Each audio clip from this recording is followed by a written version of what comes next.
ബൈബിളിൽ. പക്ഷേ ഗ്ലോറി realmത്തിൻ്റെ അകത്തേക്ക് നമ്മൾ കയറിയാൽ ഈ പ്രസൻസിൻ്റെ അകത്ത് ഇവർക്ക് നിൽക്കാനൊക്കത്തില്ല. അതിനെ ഹോസ്റ്റ് ചെയ്യുന്ന ചർച്ചസ് ആയാൽ മതി, അതിനെ ഹോസ്റ്റ് ചെയ്യുന്ന ചർച്ചസ് ആയാൽ മതി. ആ പ്രസൻസിൻ്റെ അകത്ത് തന്നെ ഡിമോണിക് റെലംസ് ബ്രേക്ക് ആവും. ഈ ഇലക്ട്രോണിക് സിറ്റി 2016 ഇന്ത്യയിൽ ശക്തമായിട്ട് പ്രയോജനപ്പെടുന്നൊരു പാസ്റ്റർ പ്രാർത്ഥിക്കാമെന്ന് പ്രാർത്ഥിച്ചിട്ട് അദ്ദേഹം പറഞ്ഞത്, ബാംഗ്ലൂരിൽ ഏറ്റവും കൂടുതൽ സാറ്റാനിക് വർഷിപ്പ് നടക്കുന്ന സിറ്റിയാണ് ഇലക്ട്രോണിക് സിറ്റി. എന്നോട് പറഞ്ഞ അനീഷ് പാസ്റ്റർ ഒത്തിരി പ്രാർത്ഥിക്കണം, പ്രാർത്ഥനയെക്കാളും അനീഷ് പാസ്റ്റർ വർഷിപ്പ് ചെയ്യണം. പ്രസൻസ് വന്നാൽ ഈ സാധനം ബ്രേക്ക് ആവും. ഞാനിവിടെ ഈ ചർച്ച് ഹാൾ എടുക്കുമ്പോൾ ഈ ഡിമോണിക് സ്പിരിറ്റ്സിനെ ഡീൽ ചെയ്യുന്നൊരു ദേവദാസൻ എന്നോടൊന്ന് പറഞ്ഞു, ഈ ചർച്ചിനെതിരെ പോരുണ്ട്. അപ്പുറത്തെ യോഗ സെൻറ്ററിൽ നിന്നാണ് വരുന്നതെന്ന്. അപ്പുറത്തൊരു യോഗ സെൻറ്റർ ഉണ്ടായിരുന്നു. അതിന് ഞാൻ ശാസിച്ചതായിട്ട് എനിക്ക് ഓർക്കാൻ പറ്റുന്നില്ല. ഞാൻ പണ്ടെങ്ങാനും പറഞ്ഞതിനെ ഓർക്കാൻ പറ്റുന്നില്ല, ഇപ്പം എൻ്റെ മനസ്സിൽ ഓർക്കാൻ കിട്ടുന്നില്ല. പക്ഷെ ദൈവത്തെ സ്തുതിക്കുകയും സ്തോത്രം ചെയ്യുകയും ആരാധിക്കുകയും ചെയ്തപ്പോൾ അവർ പൂട്ടിപ്പോയെന്ന് മാത്രമല്ല, അതിൻ്റെ ഓണർ പല പ്രാവശ്യം നമ്മളോട് ചോദിച്ചു, അതിനെ നിങ്ങൾ ചർച്ച ആക്കുമോ.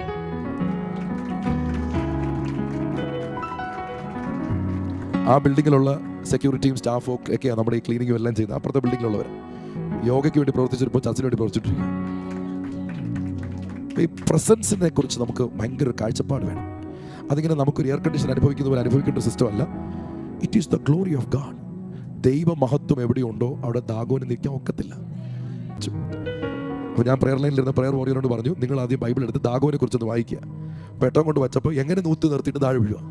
അപ്പോൾ നമ്മൾ മനുഷ്യൻ്റെ കൈകളാൽ ഉണ്ടാക്കിയ വിഗ്രഹത്തെ ഒന്ന് ഭയപ്പെടാനല്ല ദൈവം നമ്മളെ വിളിച്ചിരിക്കുന്നത്, ദൈവഭയത്തിൽ ജീവിക്കാനാണ് നമ്മളെ വിളിച്ചിരിക്കുന്നത്.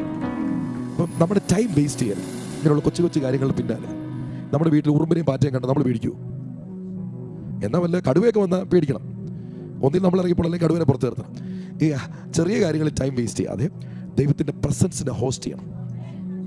അപ്പോൾ സാറ്റാനിക് വർഷിപ്പ് ഏറ്റവും കൂടുതൽ ഉണ്ടെന്ന പട്ടണത്തിൽ ഇപ്പോൾ റിവൈവൽ സിറ്റി എന്ന് ലോകം പറയുകയാണ്. ഇത്രയും റെല ഓപ്പണായി നിൽക്കുന്നിടത്ത് എങ്ങനെ സാത്താനെ ആരാധിക്കും? സാത്താൻ ഉണ്ടായിട്ട് വേണ്ടി ആരാധിക്കാൻ വേണ്ടി. അപ്പോൾ ആ നിലവാരത്തിൽ പട്ടണങ്ങൾക്ക് മാറ്റങ്ങൾ സംഭവിക്കും. അതുകൊണ്ടാണ് അടുത്ത വാക്യങ്ങളിൽ എഴുതിയിരിക്കുന്നത്, സൈമൺ ദ സോർസറർ, മന്ത്രവാദിയായ ശീമോന് മാനസാന്തരം സംഭവിക്കുന്നത് പോലും. റിയൽ റിവൈവൽക്കകത്ത് അങ്ങനത്തെ വലിയ കാര്യങ്ങൾ സംഭവിക്കും. ഞാൻ വിശ്വസിക്കുന്നു ഇതൊരു ഫസ്റ്റ് ഫേസിൽ ഓടിക്കൊണ്ടിരിക്കുക. ഫസ്റ്റ് ഫേസിൽ മുഴുവൻ പാസ്റ്റർമാരും ലീഡേഴ്സും അപ്പോസ്റ്റൽസ് പ്രോഫറ്റ്സ് നിങ്ങളെല്ലാം ഇങ്ങനെ വന്നുകൊണ്ടിരിക്കുക. ഈ ഒരു ഫ്ലോ നിൽക്കുന്ന ഒരു സമയത്ത് ഇവിടുത്തെ മന്ത്രവാദികളെല്ലാം ചർച്ച വരും. അപ്പോൾ നമ്മളിതിനെ കന്നഡയാക്കും. അപ്പോൾ ഞങ്ങൾ പിന്നെ ഇത് ഇംഗ്ലീഷ് കന്നഡയാക്കും. പിന്നെ അന്ന് നിങ്ങളാരും പിണങ്ങൊന്നും ചെയ്യരുത്, വേഗം ഇംഗ്ലീഷ് പഠിച്ചോണം കുറച്ച് ദിവസം കൊണ്ട്. പിന്നെ മലയാളം സ്റ്റോപ്പ്. ഇപ്പോൾ മലയാളം പറയുന്നത് നിങ്ങളെല്ലാം മലയാളികൾ വന്നുകൊണ്ടിരിക്കുന്നുണ്ട്. അപ്പോൾ ആരും ചോദിച്ചു റിവൈവൽ വന്ന കർണാടക വെയിറ്റ് സമയം കൊടുക്കുന്നത്, കുറച്ച് മലയാളികൾ എടുത്തുകൊണ്ട് പോട്ടെ ഈ റിവൈവൽ. ഞങ്ങൾ കന്നഡക്കാർ ഞങ്ങളങ്ങനെ സ്വാർത്ഥരല്ല, കർണാടകയ്ക്ക് മാത്രമേ കിട്ടണമെന്നുള്ളത്. ചാണ്ടി വർഗീസ് പാസ്റ്റർ ചർച്ചിൽ 15 മന്ത്രവാദികളുണ്ട്. 15 ഞാനൊരു നേരിട്ട് സംസാരിച്ചിട്ടുണ്ട്. അതിലൊരു ലേഡിയുടെ സിറ്റിങ്ങിന് 50,000 രൂപയാണ്. നിങ്ങൾ എപ്പോഴും ഡൽഹി പോകുമ്പോൾ ആ ചർച്ചിൽ പോകണം. 50,000 റുപ്പീസ് ഒരു സിറ്റിംഗ്. എനിക്ക് വിശ്വസിക്കാൻ പറ്റില്ല, 50,000 രൂപയോ ഒരു മന്ത്രവാദി ഒരു സിറ്റിങ്ങിന്. അങ്ങനെ 15 പേരുണ്ട്. അവരൊക്കെ ഒന്ന് മറുഭാഷ പറയുന്നവർ. ഇൻട്രസ്റ്റിംഗ്ലി ചിലരൊന്നും അവരുടെ മന്ത്രവാദത്തിൻ്റെ ഓഫീസ് അടച്ചുമില്ല. കാരണം അത് ഇവാഞ്ചലിസത്തിൻ്റെ ഏറ്റവും ബെസ്റ്റ് പ്ലേസ് ആയിട്ട് മാറി. അവരെ തുറന്നിട്ടേക്കുക.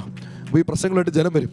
അപ്പോൾ ജനം വരുമ്പോൾ ഇവർ പണ്ടത്തെ പോലെ ഫീസ് വാങ്ങിക്കുന്നില്ല. ഇവർ പറയും സൺഡേ ഞങ്ങളുടെ കൂടെ വന്നാൽ മതി, ഞാൻ വേറൊരു വലിയ മന്ത്രവാദമുള്ള സ്ഥലത്ത് കൊണ്ടുപോകാം. സൺഡേ വരും, ദൈവ സാന്നിധ്യം നിറയും. ദൈവ സാന്നിധ്യത്തിൻ്റെ അകത്ത് ഭയങ്കര ചേഞ്ചസ്. ലാലു പ്രസാദ് യാദവ് നേരത്തെ റെയിൽവേ മിനിസ്റ്റർ ആയിരിക്കുമ്പോൾ ഡൽഹിയിൽ അദ്ദേഹത്തിൻ്റെ ഡ്രൈവറായിരുന്നു രാജു ബ്രദർ. രാജു അത് ഭയങ്കര ഭക്തനും മന്ത്രവാദമൊക്കെ പ്രാക്ടീസ് ചെയ്യുന്ന ഒരാളായിരുന്നു. അദ്ദേഹത്തിൻ്റെ മകൻ രാജ്, 3 മക്കളാണ്. രാജ്, അഭിഷേകം, മൂന്നാമത്തെ കൊച്ചിൻ്റെ പേര് ഞാൻ മറന്നു, പെങ്കൊച്ച. അദ്ദേഹത്തിൻ്റെ ഈ മകൻ ഈ പൊളിറ്റിക്കൽ സിസ്റ്റത്തിനകത്തുണ്ടെങ്കിൽ അടുത്ത തലമുറ ഓട്ടോമാറ്റിക്കലി ഗുണ്ടായുസത്തിലോട്ടേ പോകുള്ളൂ. ചെറുപ്പം മുതലേ ഗുണ്ടായുസം. അങ്ങനെ 16-ാമത്തെ വയസ്സിൽ തന്നെ ഒത്തിരി കേസുകൾക്ക് പ്രതിയായി. അപ്പോൾ ഇവന് വേണ്ടിയിട്ട് പല മന്ത്രവാദികളുടെ അടുത്ത് പോയി ഇവൻ്റെ ഉള്ളിൽ എന്തുകൊണ്ട് ഇറക്കി വിടണം. ഇവരാരെന്ത് ചെയ്തിട്ടും ഇവൻ ഗുണപ്പെടുന്നേ ഇല്ല. ഇവർക്കൊരു സമാധാനമില്ല. കാരണം ഡൽഹിയിൽ എന്ത് സംഭവിച്ചാലും രാത്രി പോലീസ് ഇവരുടെ വീട്ടിൽ വരും. കാരണം ഈ സ്ഥിരം കൊലപാതകം ചെയ്യുന്നവർക്ക് പോലീസ് അപ്പം തന്നെ വന്ന് എന്ത് സംഭവിച്ചാലും അവനെ പിടിച്ചുണ്ടെങ്കിൽ പോകും. രാത്രി എല്ലാം അങ്ങനെയായിരുന്നു. ഭയങ്കര നാണക്കേടായിരുന്നു. എത്ര പൊളിറ്റിക്കൽ ഇൻഫ്ലുവൻസ് ഉണ്ടെങ്കിലും ഇവരിങ്ങനെ കൊണ്ടുപോവുകയായിരുന്നു. പിന്നെ എനിക്ക് തോന്നുന്നു ലാലു പ്രസാദ് മിനിസ്റ്ററൊക്കെ ആയിട്ട് മാറിയ ശേഷം അവർക്ക് ഓബിയസ്ലി ഇൻഫ്ലുവൻസ് ഇല്ലാതാവുമല്ലോ. ഇവനങ്ങനെ ഭയങ്കര തലവേദന പിടിച്ചിരുന്നപ്പോഴത്തേക്ക് ഇവൻ്റെ അടുക്കൽ ഇവൻ്റെ അങ്കിൾ പോയിട്ട് പറഞ്ഞു, ഡൽഹിയിൽ ഒരു ചർച്ചുണ്ട്, അവിടെ നീ വരണമെന്ന് പറഞ്ഞു. അപ്പോൾ ഇവർ അവന് ആ അങ്കിളിനെ ഓടിച്ചു. കാരണം ഇവർ മന്ത്രവാദമൊക്കെ പ്രാക്ടീസ് ചെയ്യുകയും ഭയങ്കര ഭക്തരായിരുന്നു.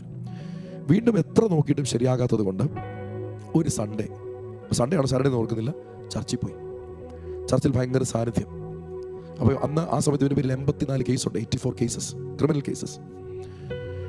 അങ്ങനെ ചർച്ചിൽ പോയി. ചർച്ചിൽ സാന്നിധ്യം കഴിഞ്ഞ് ചാണ്ടിപ്പാസ് പ്രാർത്ഥിക്കുന്നത് അടുത്ത് വന്നപ്പോൾ ഇവൻ മറിഞ്ഞു വീണു. എൻ്റെ ഓർമ്മ ശരിയാണെങ്കിൽ 1-2 മണിക്കൂർ കഴിഞ്ഞ് ഈ ചെറുപ്പക്കാരൻ എഴുന്നേറ്റ് വന്നു. അന്ന് അവന് 20 വയസ്സോ 21 വയസ്സോ എന്നുള്ള ആ സമയത്ത് ഇവൻ എഴുന്നേറ്റ് വന്നു. ഇവൻ എഴുന്നേറ്റ് വന്നത് ആൾ മാറിയ വ്യക്തിയായിട്ട് എഴുന്നേറ്റ് വന്നു. ഭയങ്കര ചേഞ്ച് അവൻ്റെ ലൈഫിൽ. അവർ ചർച്ചിൽ പറഞ്ഞു. പക്ഷെ അവൻ്റെ പേര് 84 കേസ് കിടക്കുക. നിങ്ങൾക്കറിയാം എന്താ സംഭവിച്ചത്? അവരുടെ വക്കീലിന് കൊടുക്കാൻ പൈസ ഇല്ലാതെ. കാരണം എല്ലാം നഷ്ടപ്പെട്ടു. ലാലു പ്രസാദിൻ്റെ ഡ്രൈവറായിരുന്നു ഓർക്കണം. എല്ലാം നഷ്ടപ്പെട്ടു. വീടില്ല, പണമില്ല, ജോലിയില്ല. ഇളയാള് ഈ IAS IPS പഠിക്കാൻ വേണ്ടി നടക്കുമായിരുന്നു. അതും നടന്നില്ല. എല്ലാം തകർന്നിരിക്കുമ്പോൾ ഇവന് വേണ്ടി വാദിക്കാൻ, കോടതിയിൽ വാദിക്കാൻ, കേസ് വാദിക്കാൻ ആളില്ല. ഒരു ദിവസം ജഡ്ജ് ഇവനോട് ചോദിച്ചു, നിനക്ക് ആരുമില്ലേ? നിൻ്റെ കൂടെ വരാൻ ആരുമില്ല, നിൻ്റെ കേസ് വാദിക്കാൻ ആരുമില്ല. ഇവൻ പറഞ്ഞു, എനിക്ക് ആരുമില്ല. പെട്ടെന്ന് എന്താ സംഭവിച്ചെന്ന് അറിയത്തില്ല. ജഡ്ജ് എഴുതി, 16 വയസ്സിന് മുന്നേ ഇവൻ ആരുമില്ലാതെ എന്തൊക്കെയോ ചെയ്തു, ഇപ്പോൾ ഇവന് ഒത്തിരി മാറ്റമുണ്ട്, എല്ലാ കേസും എഴുതി തള്ളി.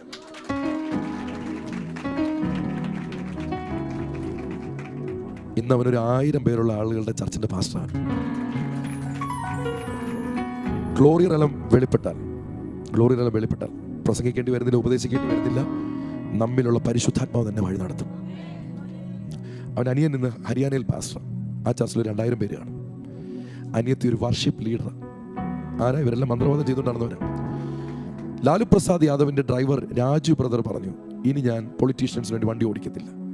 എൻ്റെ മകൻ്റെ ലൈഫിനെ മൊത്തത്തിൽ അപ്പോൾ ഇതിനിടയ്ക്ക് അപ്പൻ വിട്ടേച്ച് പോയത്. അപ്പൻ വിട്ടേച്ച് ഹിമാലയത്തിൽ പോയി. അങ്ങനെ നമ്മൾ കേൾക്കാറില്ല, ഈ മടുത്ത് കഴിയുമ്പോഴത്തേക്ക് പോയി. അങ്ങനെ അപ്പൻ ഇട്ടേച്ച് പോയപ്പോഴേ സംഭവിക്കുന്നത്. അങ്ങനെ ഈ മാനസാന്തരം പറഞ്ഞാൽ അപ്പൻ ഹിമാലയത്തിൽ പോയി. അപ്പം തിരിച്ചു വന്നു. എന്നിട്ട് അപ്പം പറഞ്ഞു, ഞാനിനി ചാണ്ടി വർഗീസ് പാസിൻ്റെ ഡ്രൈവർ ആവാൻ പോകുന്നു. അങ്ങനെ ലാലു പ്രസാദ് യാദവിൻ്റെ ഡ്രൈവർ ഇന്ന് ചാണ്ടി പാസിൻ്റെ ഏറ്റവും വിശ്വസ്ത ഡ്രൈവർമാരിലൊരാണ്. ഡ്രൈവർ ഞങ്ങളാരും വിളിക്കത്തില്ല, വർക്കറായി. ഇത് ഗ്ലോറിക്ക് ചെയ്യാൻ പറ്റത്തുള്ളൂ. ഇത് നമ്മുടെ പട്ടണങ്ങളിൽ വെളിപ്പെടണം. നമ്മുടെ ഇപ്പോഴത്തെ നിർബന്ധിത സുവിശേഷീകരണത്തിന് പകരം ദൈവത്തിൻ്റെ തേജസ്സിനെ ഹോസ്റ്റ് ചെയ്യുന്ന പട്ടണങ്ങളായി, സഭകളായി ദൈവത്തിൻ്റെ പരിശുദ്ധാത്മാവ് മാറ്റട്ടെ. അതിലേക്ക് ആരെയും നിർബന്ധിക്കാതെ തന്നെ ജനം ഓടിക്കയറുന്നത് പോലെ യെസ്, വായികളെ തുറന്ന അന്യഭാഷകളിൽ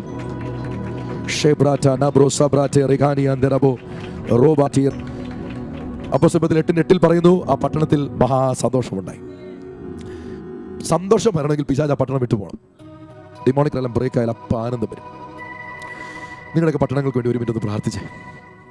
ഞാൻ ഇന്നും പ്രാർത്ഥിക്കുന്ന പട്ടണം ഇലക്ട്രോണിക് സിറ്റി, ബാംഗ്ലൂരിൽ വലിയ ആനന്ദം ഉണ്ടാകട്ടെ. ഓൾറെഡി ഇപ്പോൾ ദൂതന്മാർ ആനന്ദിക്കുക ബാംഗ്ലൂർ.